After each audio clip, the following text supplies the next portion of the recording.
Vikki, thank you so much for talking to Love Oswaye about your contribution to Hometown Haunts.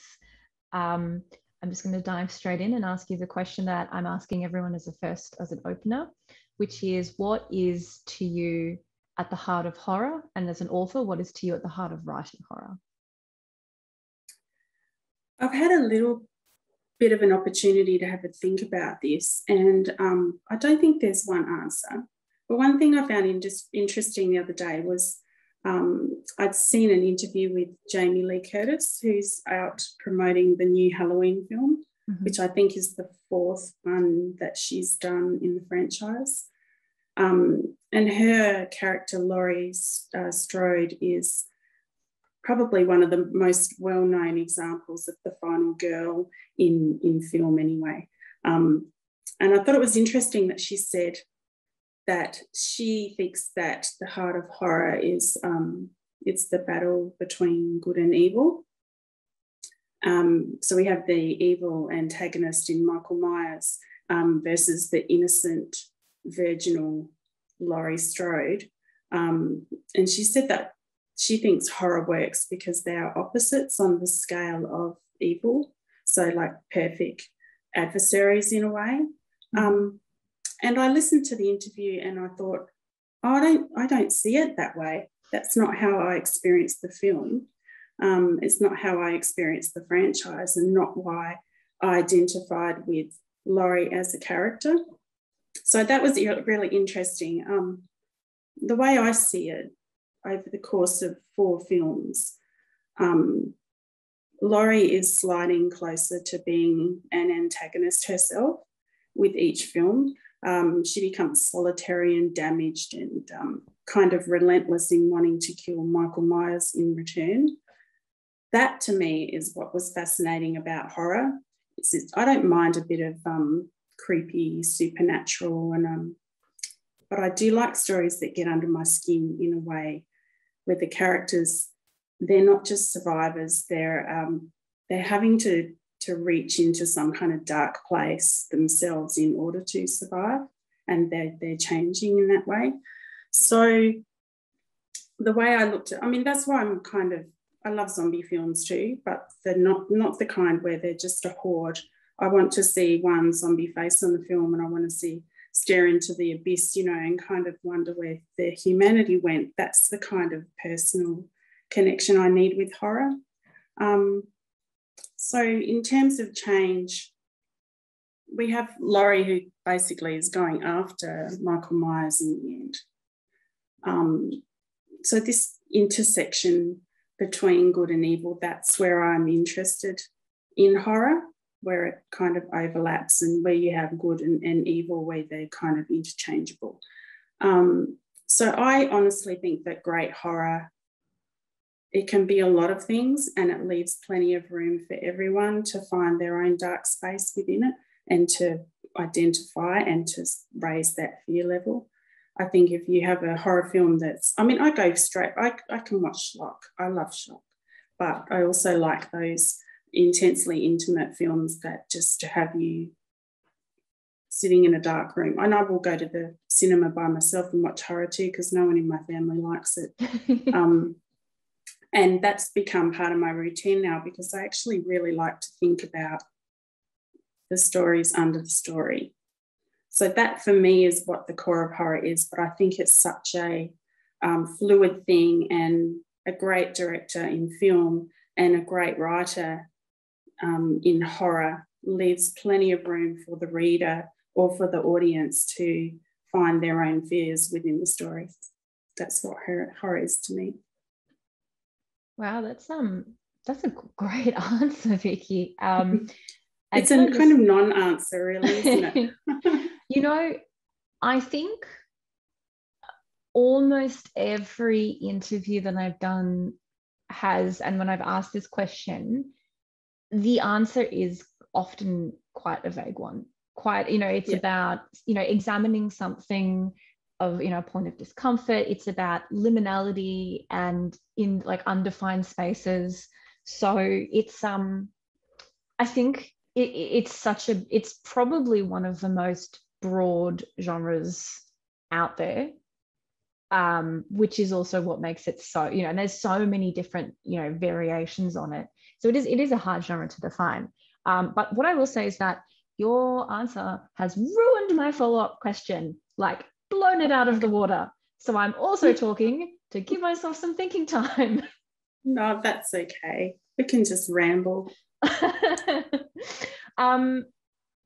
Well, look, I'm sort of I will ask a question, and I do beg everybody's patience with me as I sort of wend my way towards it.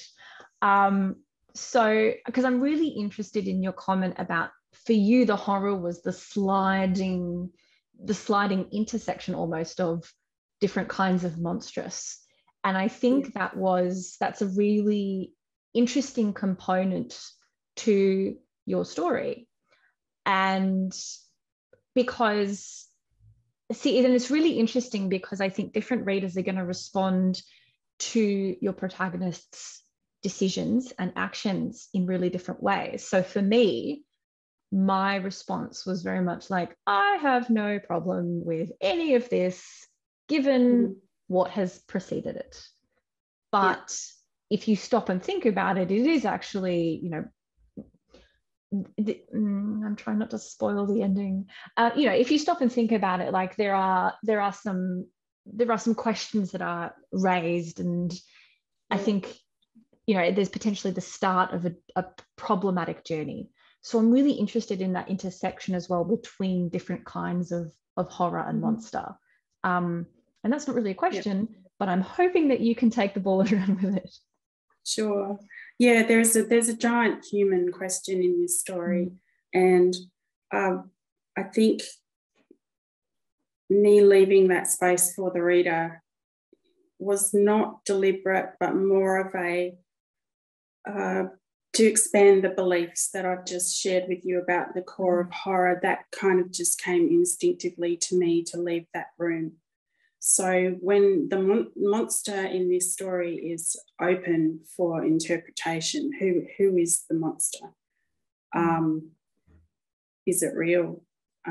There's something real in this story, but I think it's up to the reader to decide what that is. And when I started writing it, initially this was an early chapter in a book, in a novel. And the weird thing was that every time I tried to pack something else around this story, I ruined it. Like the core of it was right there for some reason. I just felt like I should leave it alone. And so it was actually fortuitous that Wakefield and Poppy called out for this anthology, because I had no idea what to do with this story. It's not gory enough or explosive enough. I think it's that quiet kind of horror that I love, where you've just had to question everything you believe. And sometimes in film or in books, I'll put myself in the position of the protagonist and think, well, what will I do? And you reminded me, thank you, not to give any spoilers, because I have a tendency to do that. With this story, I mean, you're talking about a character who has seemingly no power and no agency, and then she has. But what happens if you're fighting against evil and you have to use evil to defeat it? Does that make you evil? For some people, they will maybe identify with the main character here, or some will condemn her for her decisions. So, and that's, I think, also at the core of a short story, that, we don't give people everything. There has to be heaps of room for question and wonder at the end to know what might happen next, or why, just the big question, why. I think it's really interesting because there's so much ambiguity left at the end of your story, but also there's so much clarity provided. It's a really interesting juxtaposition of it. We have a lot of information contextual to the ending, but there's also a lot of ambiguity, which means that the decisions of the character are, it seems simple. And then as you go away and think about it, you're like, well, actually, we don't know this. We don't know that. There was a swiftness to the decision being made that at the time you're like, oh, fair enough. And then if you stop and think about it, you're like, oh, actually, that's, you know, a decision like that, we as a reader need a bit of a moral reflection. We need to feel the agony of the character to actually be comfortable with it as a reader. So really, yeah, it's a really interesting, you're absolutely right. It's that blend of ambiguity and certainty that make it feel like a complete story, but then also the horror in many ways comes with the reflection subsequently. It sticks in your mind in a way that has no certainty. Yeah, I think the most, when I feel close to something that's shocking to me, I will often think about myself in that position. For example, what would I do if I was home alone or my kids were here and there was a home invasion? What would I do? I'd like to think that I would fight immediately, but I think there's a freeze frame period where you are making these decisions as a victim, where it's impossible to make a decision because it might send it the wrong way. You might end up in a worse situation. And yet there's always some part of your primitive brain that goes, no, I would fight and I would defend and I would kill and I would strike and I will take the consequences because to allow this to happen to us is just not, I can't allow it.